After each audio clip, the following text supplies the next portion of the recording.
Good evening, everybody. Mary Hunt here at Water, and I'm going to get us started so that we keep our regular time schedule.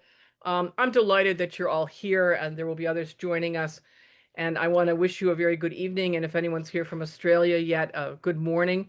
Welcome to Water's monthly meditation gathering. This is the first of the season. My name is Mary Hunt. I'm the co-director with Diane New at Water, and we meet monthly in this group with rotating leadership so that we can all enjoy the fruits of the contemplative time. That means I get to enjoy it as well. I want to wish our Canadian friends a happy Thanksgiving today, and I want to acknowledge the importance of this holiday in the U.S. as we celebrate Indigenous people. There's also much to celebrate in the Middle East tonight, some of it fraught, but in any case, we hope for the good. And I'm very happy tonight to introduce my new colleague, Vera Lugosi from Fort Worth, Texas. Vera, do you want to give a wave? Vera is another of the wonderful succession of water interns. Magdalena and Wed, whom many of you know, have gone back to Europe to study. And Vera joins us through the same Brethren Voluntary Service program that they were in. So a very warm water welcome to you, Vera, and wishing you a great year at Water. It's already started off great. And just imagine that you have single-handedly replaced two very strong workers. So that tells you something about Vera. In July, when we had our last meditation, Magdalena and Wed, in fact, reflected on goodness, hope, and tastes of summer. It was lovely to hear their impressions, they having been children more recently than some of us, to hear their experiences and their emotions of summer. You can enjoy that meditation and use it for your own reflection by going to our website, www.waterwomensalliance.org. Under programs, go to Water Meditations, and it will be the first one up. I invite you to do that and to use that and any other water program in any way you can with your own work. Our format for meditation is very simple. We begin with a land acknowledgement. Then our presenter offers something short to spark our meditation. It could be music, could be poetry or reflection on an image. Your imagination is the limit. And the input is a springboard for meditation. And then we ring the gong and spend 20 or 22 minutes together in silence. There will be some images on the screen tonight, but otherwise the silent time will be just that until the gong sounds again as we reconvene. Then if anyone wants, they can offer a comment or ask a question, reflect on someone else's suggestions. We close by 8:30 Eastern Time with announcements and a cheery good night. And some people stay on and chat after the Zoom officially ends, and you're welcome to do that. But we do try to keep to a schedule so people can plan their evenings. Let's begin then in gratitude for being together on this, the day we celebrate Indigenous people, with a land acknowledgement. We've incorporated this practice into our programs so that we need to do more to deal with the systemic injustice Indigenous and other people of color face in this country. A land acknowledgement begins that process. It does not end it. We at Water are on Indigenous land in Silver Spring, Maryland, the traditional and contemporary land of the Piscataway and Anacostan peoples. We acknowledge the trauma and the injustices toward Indigenous people that are so deep in U.S. culture and history. We join in efforts to eradicate these traumas and to make reparations for the genocide involved. Water's work is aimed to bring about social justice, so I invite you together to consider the Native people on whose land you sit, just for a moment, and especially on this day. Please feel free to list them in the chat as a way to honor them. Thank you very much. And may our hearts and spirits be directed to theirs. I invite you to mute your audio until we finish with our meditation so we have a good, clear recording and so that we can hear one another. Afterwards, we'll learn to turn it back on again. Normally, I introduce the speaker, but since I'm the speaker, I'm doing the meditation tonight with others lined up through the rest of the year and a bit beyond. I don't think I have to really introduce myself. It seems a little redundant, but I can say that I'm the co-founder and the co-director of Water. I'm a feminist theologian and ethicist, and I have special interest in liberation of those who are most marginalized. And I try to bring my resources and my energies to the process of liberation for those who are most marginalized, while at the same time, and perhaps more importantly, trying to dismantle the structures of marginalization. Tonight, my topic is death, for which I'm aided by the great poet Mary Oliver, whose poem I will read at the conclusion of my own remarks. She always, as always, says it best. I don't intend for us to have a morbid, morose reflection on death, despite the Day of the Dead, All Saints and All Souls days coming up at month's end. Nor do I seek tonight to avoid the reality of death. Once I was assigned at a conference to lecture about the passage from Romans 6:9, death shall have no more dominion. I announced to the contrary that death had all the dominion in the world. My respondent, the great Catholic gay Jesuit theologian John J. McNeill, whose centenary we celebrate this year, John, my respondent, fairly ran to the podium. He was not a young or fleet man, but he ran to the podium to explain just how wrong I was. Death, he was sure, had no dominion, and we will all live happily ever after. I was not, and still am not, so sure. I explained that as a feminist, I subscribe to Rosemary Radford Ruether's notion that in the end, perhaps, who knows, we will all be composted into the great matrix of life, whatever shape that takes. John was horrified by the thought of becoming compost. He was quite sure that when he died, he would be little Jackie McNeill running into the arms of his Abba Father God for all eternity. I observed gently the gendered nature of our ideas about death, women seeing eternity as a collective experience rather to look forward to it, and every man for himself. But more significantly, I was struck by how our different ideas of death shape so much of how we live, think, and decide things in life. And that's why my topic really is not death, but shaping a full life. You'll be relieved to know that John and I agreed to disagree. We decided we would all find out in good time, hopefully not that day, who was right, and then we went on to worship and dinner together. Death is like that. There are no final answers until the final answer, and that doesn't help much in such debates. So tonight I invite us to ponder not death so much as our full, vigorous lives, and to use the unsettled and I think unsettlable question of death as a chance to focus on how we wish to shape our lives from beginning to end. What do we want to do and not do? Whom and what do we want to embrace? Whom and what do we reject? What do we cherish? And what are we glad to see fade away? A dear friend of mine passed away a few weeks ago. Just after she died, her partner asked me to go and be with her at the bedside until the funeral personnel arrived. When I got there within the hour of my friend's death, the body was still warm. When the body left, it was cold. And when we saw the body for the last time at the mortuary a day later, it was frozen. Death is real like that, dominating for sure. But as the body chilled, our memories of our friend warmed. Life has dominion over some things, like love. I'm in the process of updating my will. That sobers you up on the reality of death, which is part of the whole package we call life. Decisions for a will are best made, I think, while one is upright, mobile, compos mentis, and of good cheer. In doing the mundane tasks of assigning responsibilities to others to handle things when I'm dead, in deciding to whom my earthly possessions will go, how I want my body disposed of, where and in what form it will be buried, there are rich life choices to be made about how to live now and how others might live when I'm no longer around. I embrace all of these choices as life in its fullness, the whole palette of life. I feel lucky to have it. The Canadian Medical Assistance in Dying, or MAID, has been a great catalyst for important discussions in Canada in families and communities about what individuals want for the end of their lives. I want to talk with people about these issues as part of my living and dying well.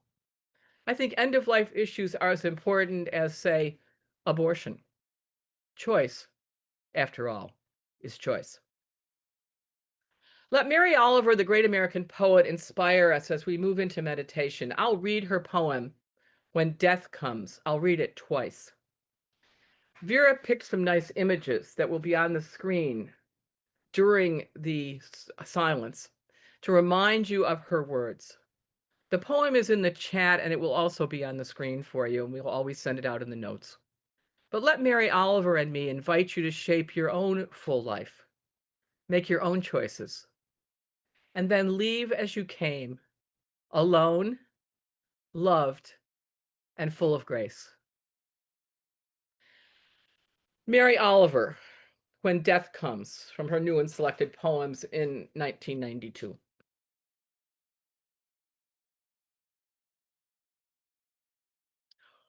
When death comes like the hungry bear in autumn, when death comes and takes all the bright coins from his purse to buy me, and snaps the purse shut, when death comes like the measles pox, when death comes like an iceberg between the shoulder blades, I want to step through the door full of curiosity, wondering what it is going to be like, that cottage of darkness. And therefore, I look upon everything as a brotherhood and a sisterhood, and I add a siblinghood, and I look upon time as no more than an idea, and I consider eternity another possibility. And I think of each life as a flower, as common as a field daisy, and as singular, and each name a comfortable music in the mouth, tending as all music does towards silence, and each body a lion of courage and something precious to the earth. When it's over, I want to say, all my life, I was a bride married to amazement. I was the bridegroom taking the world into my arms. When it's over, I don't want to wonder if I have made of my life something particular and real. I don't want to find myself sighing and frightened or full of argument. I don't want to end up simply having visited this world. I know many of you know and love this poem as I do. I'm going to read it one more time, and then we'll ring the gong and go into meditation.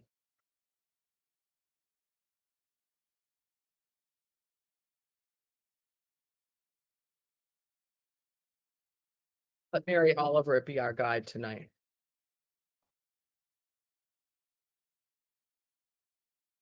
When death comes.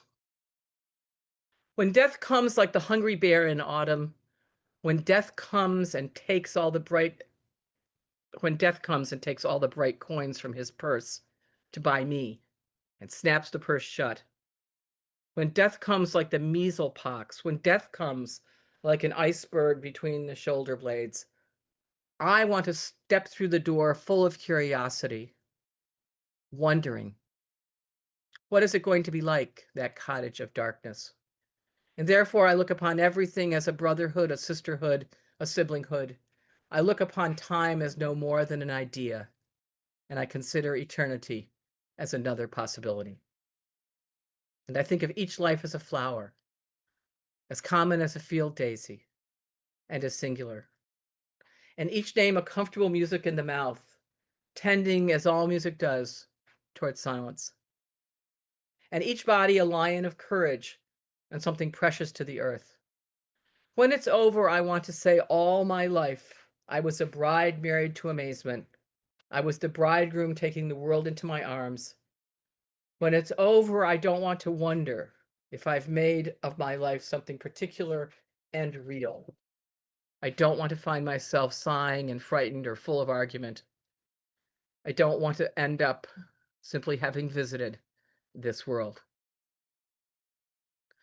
With these beautiful and helpful words, let us enter into contemplation on how we want to shape our own full lives.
Welcome back to all of you, and thank you for being here.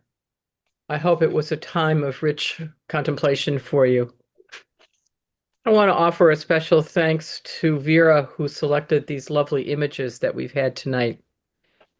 That autumn scene, the hungry bear in autumn from Mary Oliver's poem, common as the field daisy, and that lovely picture of the field daisies. And then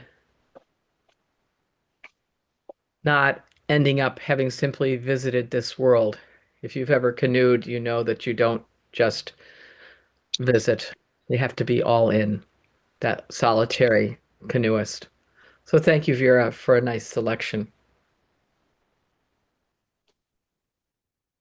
The floor is open for comments. If you'd like to make one, you don't have to.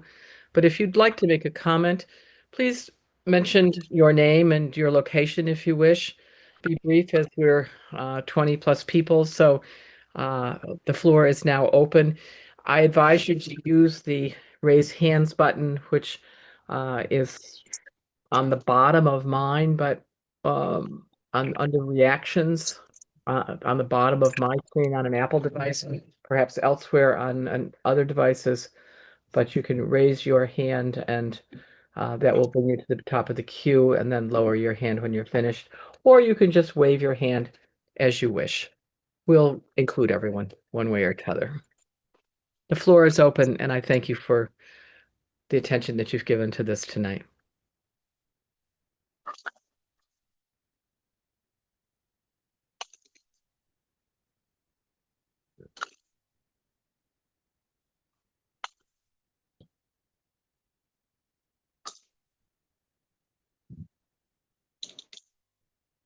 Brad Lutz, would you like to start? Sure, thank you. Thanks, Mary, for that. One of my favorite poets and poems. When you began, I was remembering my 8 years as a hospice chaplain and attended many deaths. One of those deaths was that of John McNeil, actually, here in Fort Lauderdale. But what struck me and came to my mind was I've been an oblate at an ecumenical Benedictine monastery for 27 years. And one of the phrases in the rule of St. Benedict is to keep death daily before your eyes. And when I first began that oblate journey and read that, I thought, this doesn't sound good. But I've come to learn that there's a lot of wisdom in things that don't at first sound good.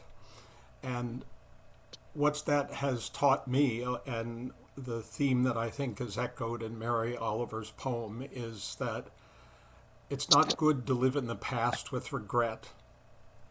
It's not good to live in the future with uncertainty or even with hope.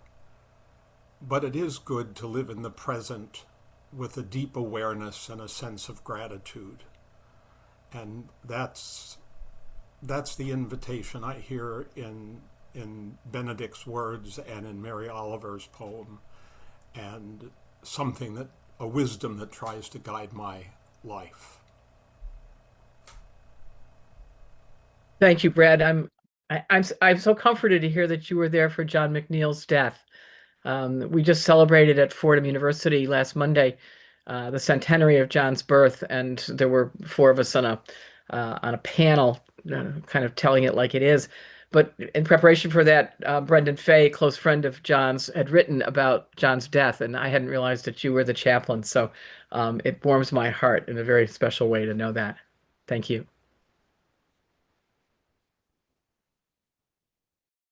The floor is open.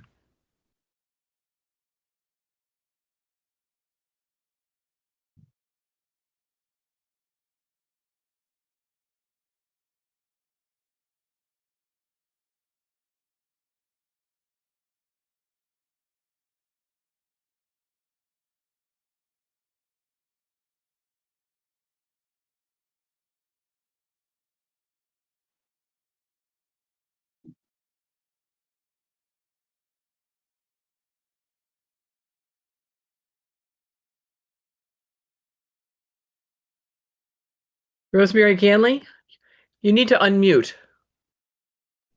I think there you go. Thanks, Rosemary. It's so good to be back with everyone after some months away. Indeed. I realized this evening how much I've missed just getting together and thinking with spiritually minded people. I'm 88 and I'm living alone. And I remember 40 years ago reading a book by a theologian called Joseph Pieper, Pieper, about our being a death-denying culture. And that book stayed with me. And I have tried to confront that in my own ways for many years. And, Brad, you were talking about the spirituality of the oblates, and Jesuit retreats start with that too, a meditation on my own death. But I have made an appointment with a community-minded funeral home here. I would like to investigate green burials. This is for myself, and get a price list and start to pay in installments. So it'll be one less duty for my survivors. So I'll let you know how that appointment goes and what I learn. But our community doesn't have a green burial cemetery. Green, but there is one 40 miles away. It's a portion of a cemetery that's dedicated to shrouded bodies, no embalming, immediate burial, and in a grassy area with I think flush stones. So I'll be learning more as I go. Thanks, Rosemary.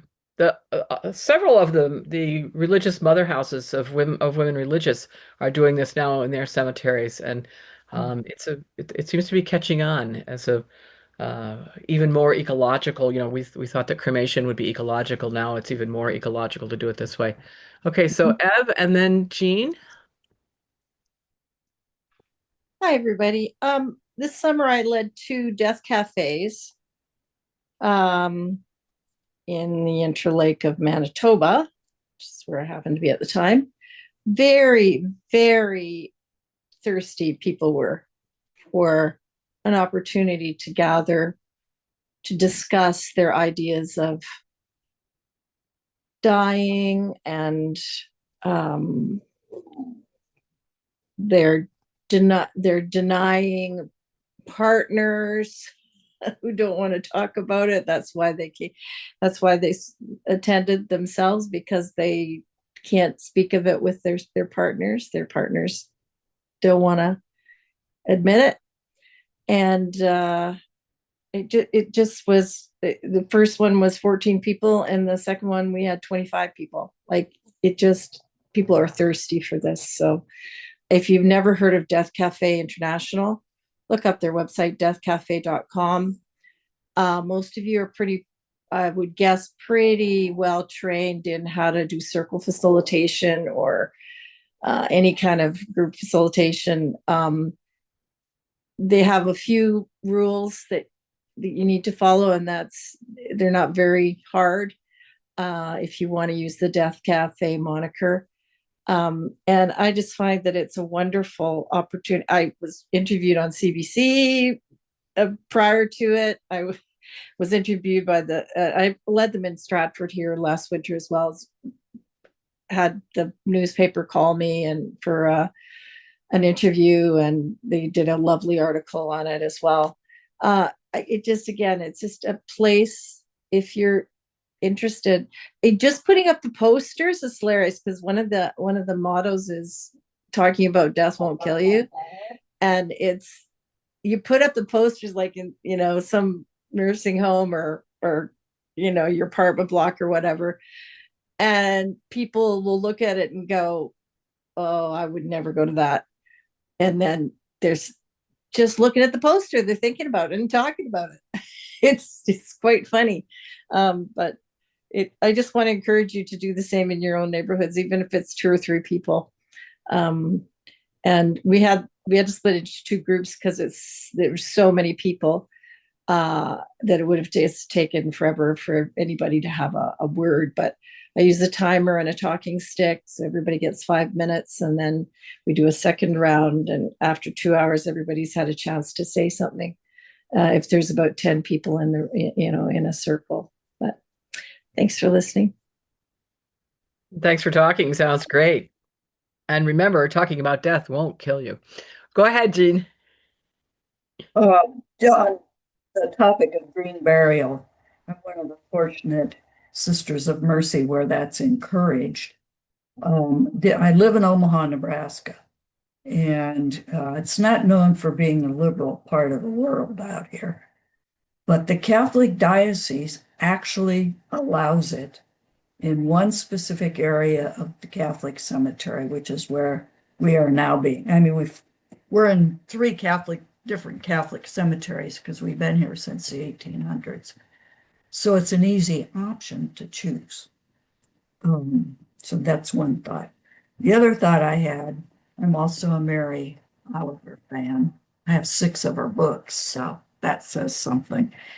And looking at tonight's prayer, tomorrow is the 1st anniversary of having buried my dear friend Pat.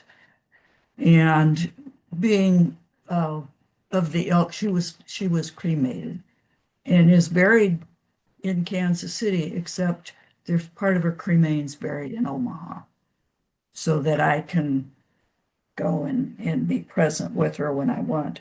But looking at it, that's who I saw in these last couple of verses of this poem. She was absolutely not somebody who visited the world. She impacted her world. I don't think she ever wondered if she had made an impact. She was a Catholic school principal for years. And she knew how she influenced those students and the parents. I don't know that she was particularly afraid of much of anything. And she was amazed. That whole line, I was bridesmaid married to amazement. She was amazed by all sorts of things. So it's a gift to be able to look at this and say, hey, I know that person. I loved that person who embodies those very words. It's a real gift. I'm so glad, Jean. Thank you.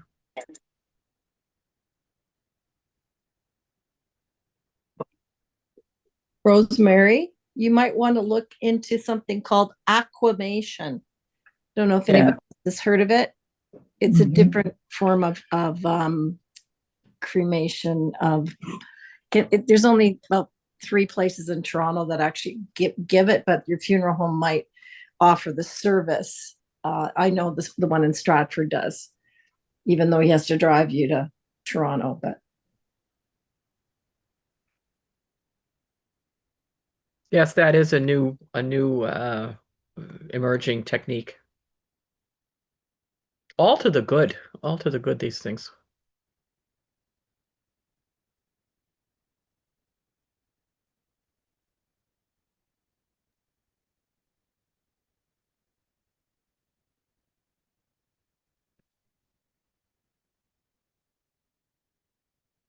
The floor is open if anyone else would like to make a comment. Yes, Virginia Day, please. Oh, thank you.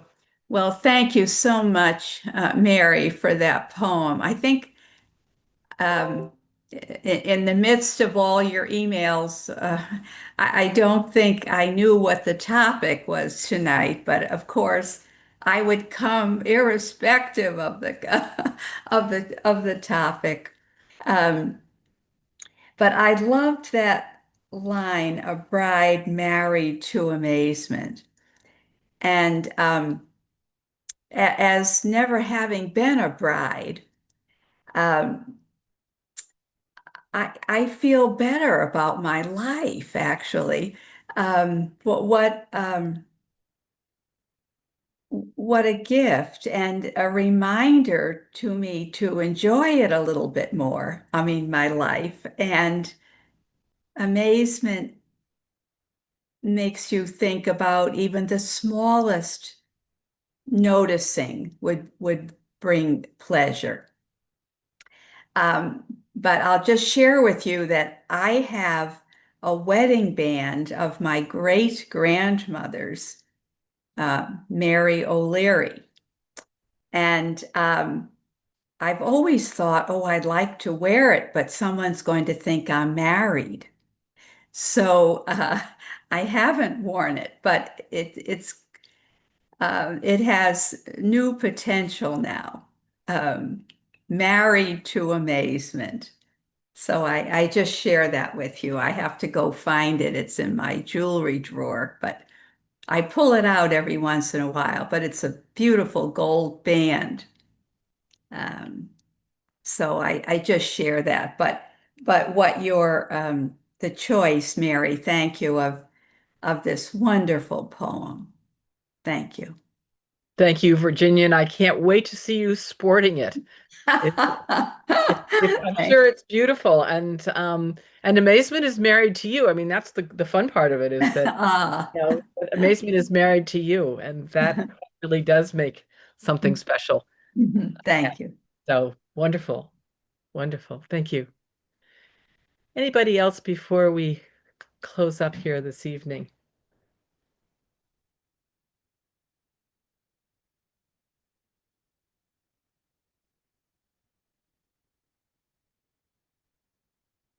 I'd like to thank all of you for being here tonight. There's a lot going on in the world, and to take this hour together, as Rosemary said, how much I miss it when we don't do it. I really do miss it. I also purposely took this evening myself to demonstrate how easy this is. That I hope is an invitation to all of you to consider volunteering for months to come. And that reminds me that on November the 3rd, which is not all that long from now, our own Brad Lutz will be honoring our guiding lights. And knowing Brad and having heard him many times now in this series, I'm sure, Brad, that it'll be very, very rich and fruitful for all of us. So November 3rd, Monday. And then Cheryl Nichols will pick up in December, and Virginia Day has January, and Rosemary B. Ganley has February, and Jean Christensen has NAB July. So there's a couple of March, April, May, Junes in there for other people to put their dibs in for. So please, if you'd like to be bring something to this group, and it's not a big deal. And, frankly, it's not something spirit, in my view, something spirit goes on that it's not simply what we do, but what happens here. So I wouldn't worry too much about, there's no right content. Let's put it that way. Let me conclude with the mention of other water programs. There's one coming up the day after tomorrow on October the 15th at 1 o'clock, which will be with Christine Schenk, who's a sister of St. Joseph. You might remember her for her wonderful biography of Teresa Kane. She also was the founding director of the international church reform group called Future Church.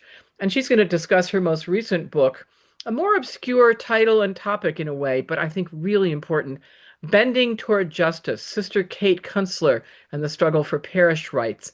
And Kunstler was an unsung hero of the American Catholic Church who toiled in the weeds of canon law.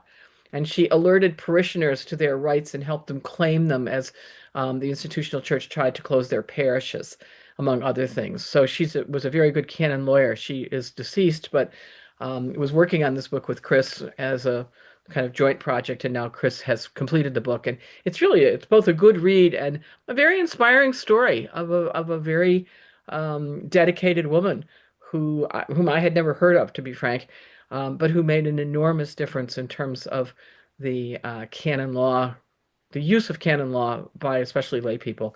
I'm sure the Vatican hated her, which would be all the more reason in a way to lift her up. But I think that what she did to help people in parishes that were being pushed around, and the parishes their grandparents had built being closed around them, um, not unrelated to the finances of clergy sexual abuse, is really quite a story.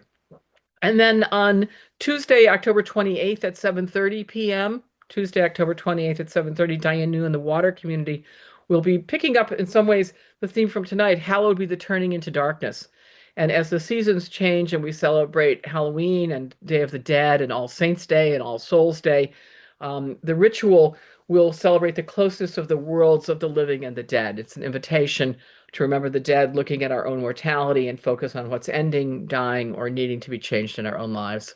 And I know that that liturgy program is very popular with many people, and I invite you to join them. And that again will be at 7:30 on a Tuesday night, and it is